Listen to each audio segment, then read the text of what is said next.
ایک یہودی کسی مسلمان کا پڑوسی تھا۔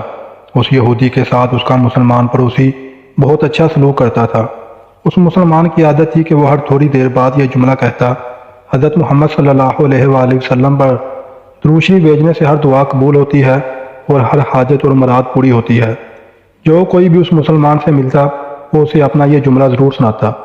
اس مسلمان کا یہ جملہ اس کے دل کا یقین تھا۔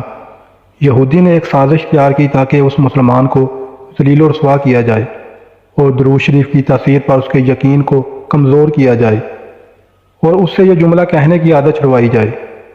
یہودی نے ایک سنار سے سونے کی ایک انگوٹھی بنوائی اور اسے تاکید کی کہ ایسی انگوٹھی بنائے کہ اس جیسی انگوٹھی پہلے کسی کے لیے نہ بنائی ہو۔ سنار نے انگوٹھی بنا دی۔ وہ یہودی انگوٹھی لے کر مسلمان کے پاس آیا۔ حال احوال کے بعد مسلمان نے اپنا وہی جملہ، اپنی وہی عادت دہرائی کہ حضرت محمد صلی اللہ علیہ وآلہ وسلم پر درود شریف بھیجنے سے ہر دعا قبول ہوتی ہے، ہر حاجت و ہر مراد پوری ہوتی ہے۔ یہودی نے دل میں کہا کہ اب بہت ہو گیا، بہت جلد یہ جملہ تم بھول جاؤ گے۔ کچھ دیر بات چیت کے بعد یہودی نے کہا: میں سفر پر جا رہا ہوں، میری ایک قیمتی انگوٹھی ہے، وہ آپ کے پاس امانت رکھ کر جانا چاہتا ہوں، واپسی پر آپ سے لے لوں گا۔ مسلمان نے کہا: کوئی مسئلہ نہیں، آپ بے فکر ہو کر انگوٹھی میرے پاس چھوڑ جائیں۔ یہودی نے وہ انگوٹھی مسلمان کے حوالے کی اور اندازہ لگا لیا کہ مسلمان نے وہ انگوٹھی کہاں رکھی ہے۔ رات کو وہ چھپ کر اس مسلمان کے گھر کودا اور بلا آخر انگوٹھی تلاش کر لی اور اپنے ساتھ لے گیا۔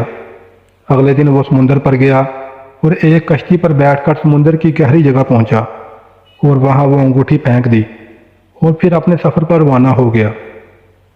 اس کا خیال تھا کہ جب وہ واپس آؤں گا اور مسلمان سے اپنی انگوٹھی مانگوں گا تو وہ نہیں دے سکے گا، تب میں اس پر چوری اور خیانت کا الزام لگا کر خوب چیخوں گا اور ہر جگہ اسے بدنام کروں گا۔ وہ مسلمان جب اپنی اتنی رسوائی دیکھے گا تو اسے خیال ہوگا کہ درود شریف سے کام نہیں بنا اور یوں وہ اپنا جملہ اور اپنی دعوت چھوڑ دے گا۔ مگر اس نادان کو کیا پتا تھا کہ درود شریف کتنی بڑی نعمت ہے۔ یہودی اگلے دن واپس آ گیا، سیدھا اس مسلمان کے پاس گیا اور جاتے ہی اپنی انگوٹھی طلب کی۔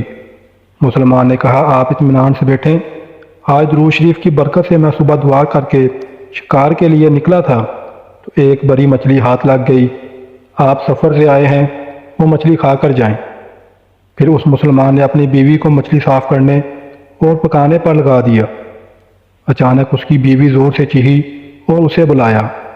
وہ بھاگ کر گیا تو بیوی نے بتایا کہ مچھلی کے پیٹ سے سونے کی انگوٹھی نکلی ہے اور یہ بالکل ویسی ہے جیسی ہم نے اپنے یہودی پڑوسی کی انگوٹھی امانت رکھی تھی۔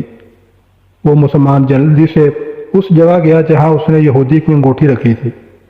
انگوٹھی وہاں موجود نہیں تھی۔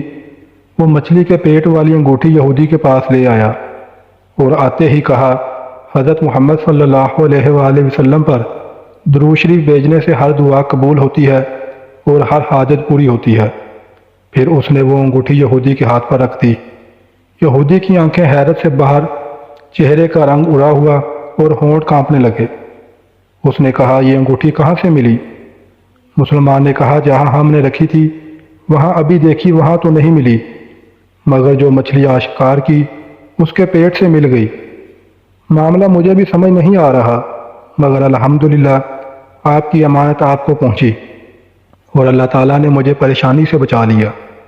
بے شک حضرت محمد صلی اللہ علیہ وآلہ وسلم پر درود بھیجنے سے ہر دعا قبول ہوتی ہے اور ہر حاجت و مراد پوری ہوتی ہے۔ یہودی تھوڑی دیر کانپتا رہا، پھر بلک بلک کر رونے لگا۔ مسلمان اسے حیرانی سے دیکھ رہا تھا۔ یہودی نے کہا: مجھے غسل کی جگہ دے دیں۔ غسل کر کے آیا اور فوراً کلمہ طیبہ اور کلمہ شہادت پڑھنے لگا۔ وہ بھی رو رہا تھا اور اس کا مسلمان دوست بھی، اور مسلمان اسے کلمہ پڑھا رہا تھا اور یہودی یہ عظیم کلمہ پڑھ رہا تھا۔ جب اس کی حالت سنبھلی تو مسلمان نے اس سے وجہ پوچھی۔ تب اس نو مسلم نے سارا واقعہ سنا دیا۔ مسلمان کے آنسو بہنے لگے اور وہ بے ساختہ کہنے لگا: حضرت محمد صلی اللہ علیہ وآلہ وسلم پر درود شریف بھیجنے سے ہر دعا قبول ہوتی ہے اور ہر حاجت و مراد پوری ہوتی ہے۔